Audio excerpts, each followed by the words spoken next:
Hi guys, my name's Evelyn. I haven't uploaded a video in quite some time.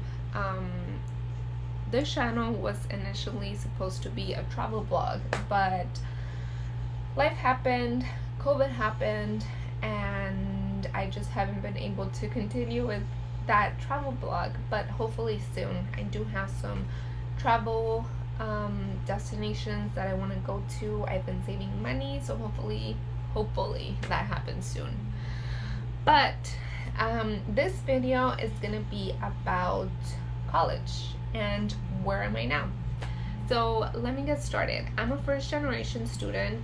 My parents didn't finish college. No one in my family has actually finished college. No one has. So I'm a first generation student. I did my Bachelor's of Science in Family Studies and Human Development. I attended U of A. What other important piece of information do you guys need to connect the dots?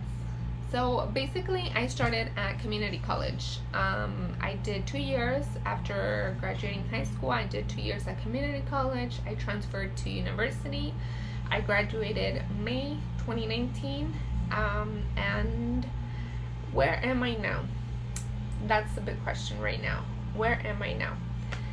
So I'm not gonna lie, I don't want any of the recent graduates to be discouraged. It can be different for anyone. It took me months, guys, months for me to find a job, almost a year. I don't know if it has to do with my major, family studies, human development, minor psychology and human services.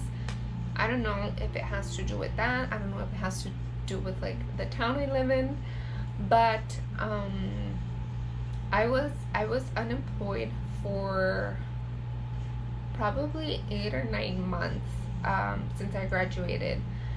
I was applying to jobs. Like my desktop, like I can show you guys how many applications, resumes, cover letters I have of all of the jobs that I applied to.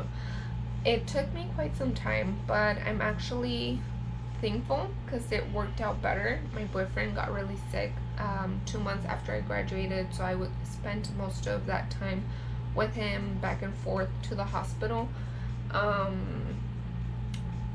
So I think it kind of worked out good.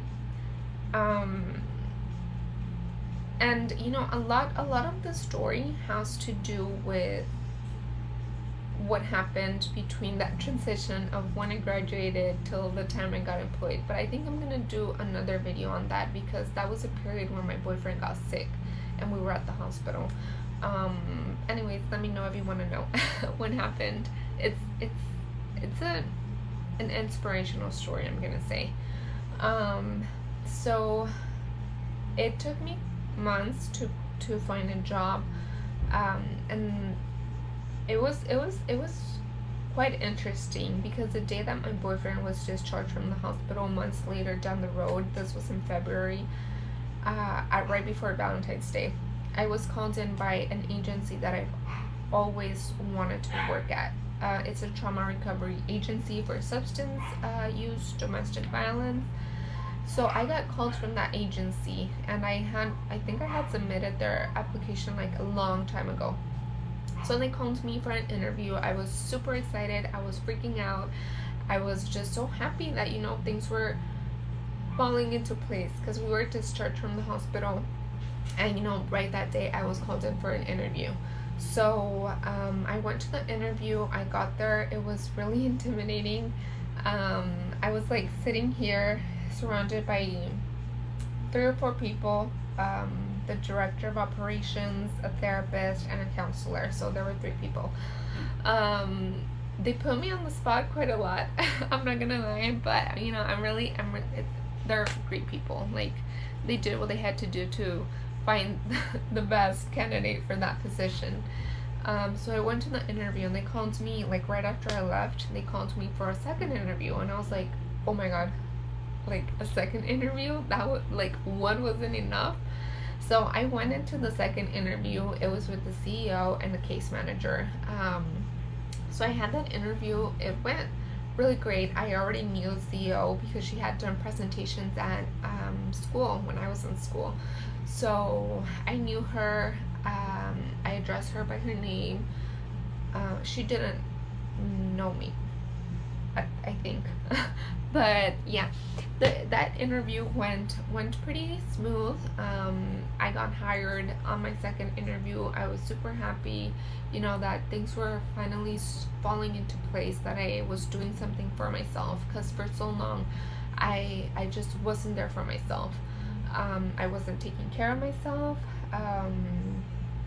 There was just a lot of stress going on in my life during that period. Um, so I got hired as a case manager, clinical case manager, at this trauma recovery. No, it's a nonprofit. I got hired. I've been there for 4 months, 3 or 4 months, and I absolutely love it. Like, I'm so grateful no other place hired me, because I ended up here. Right now, I've been working from home.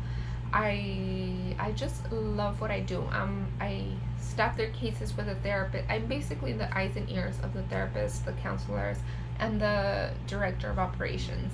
So I speak with members. I attend their meetings if they have services with other agencies, such as psychiatric services, if they're on probation, if they're in parole, whatever they like, whatever other services they might have, I attend their meetings. And then I staff with a therapist and counselors. So I say that I love my job because it's given me such a great opportunity to learn from the therapist, counselors, and the members that I work with. Like, every member is so unique. I learn from them, they learn from me. I just honestly, like, I love this job. I do see myself in this field for many years. I do want to go back to school, pursue my master's degree. I'm still not sure if I want to do social work, my master's in social work, or for therapy. I'm still thinking, I'm still debating. I don't feel prepared right now to go back to school, to be honest. I want to save some money. I'm trying not to get loans, but I think it's something that's going to happen. Anyways, I was so grateful to graduate with my bachelor's degree with absolutely no loans. Like, I applied to so many scholarships, and this is something that I really, guys, really, I encourage you to apply to scholarships, fill out your financial aid. There's tons of scholarships out there that are, some applications are like so easy that, like, I don't know why some classmates that I have had were taking out loans. I was like, didn't you apply to scholarships or something? But it's different for everyone. But I really, guys, I encourage you to apply to scholarships. It's free money. There's people out there willing to help you finish your education. Sorry, guys, my GoPro died on battery. Anyways, as I was saying, it's really cool to look at your milestones and see where you're at in life. Like, when I was in college, when I finished college and was at university, I never looked back and I was like, oh my god, wow, like, I finished college. I'm the first in my family to finish college. When I was in university and graduated, I was like, I didn't look back and give myself that credit for finishing something so big and important, to be honest. So I really encourage you guys to never give up on your dreams, whatever it might be. If it's education, career-wise, whatever it might be, don't give up. There's always, never feel alone. There's always help. There's always students, other people feeling the way that you're feeling. I would really encourage you to speak up, ask for help, talk to your professors, build relationships, build networks. That's something that's really important, so that you have references, you have people who can help you, who can even help you find jobs. That's something that's really important. And if I'm here for you guys, I'm all super supportive of everyone pursuing higher education, my Latinos, Latinas out there. Um, Comment below, send me, I was gonna say send me a message, but you can't send messages here on YouTube. Find me on Instagram at Exploring with Eve. Um, I'll put my username somewhere around here so that you guys know how you guys can find me. Send me a message. I'm up to answering your guys' questions. If you like this video, let me know. Like, I really want to know, if this is gonna help someone. Leave a comment, like, subscribe, and let me know if you want more videos like this while I go back to travel. So thank you guys. Thank you so much for watching, and see you next time.